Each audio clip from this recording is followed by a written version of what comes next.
how do we compare to other front rows around the world? Like, is the All Black front row just as good as us? Are they slightly ahead of us, or where are we? No, the All Blacks actually are in a little bit of trouble scrum wise. They've suffered from the amount of props that have gone to France in particular. So their depth chart, they keep discovering new props, but the problem is they don't have.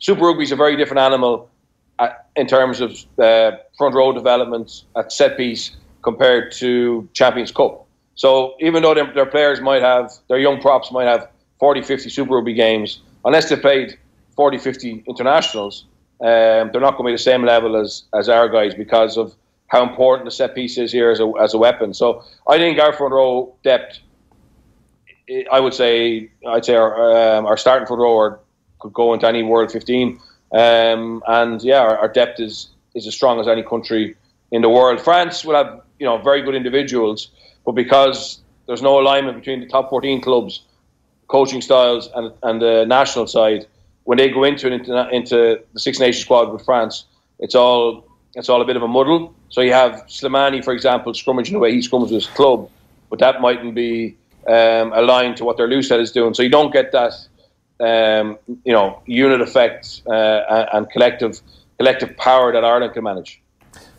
I'm sure with the level of rugby IQ they have down in New Zealand, the All Blacks realise that this is an issue. Are they doing anything to combat this? Is there anything that you can see that they can do to turn it around in time for the World Cup?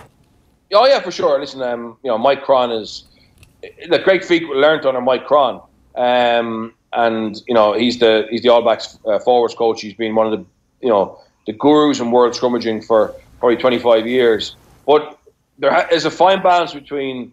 I really spoke highly about Greg Fegan and the alignment between Jerry Flannery, etc. But if you look at the experience that those three loose heads have, two of those three tight heads have, and the one who doesn't have experience is Andrew Porter.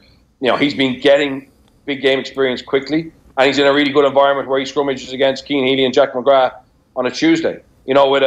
With international quality packed behind him, so he's not in there, with an academy team. So we're very lucky that we have.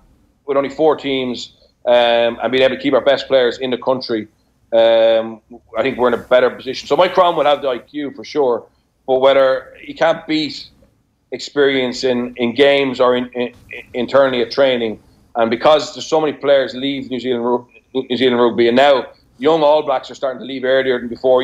Historically, they waited till the World Cup cycle was over, but now they realise that there's more money to be got leaving a year and a half before the World Cup.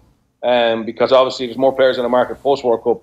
So they have started to lose some really talented players abroad earlier than before. So I think that's shifted the balance in our favour.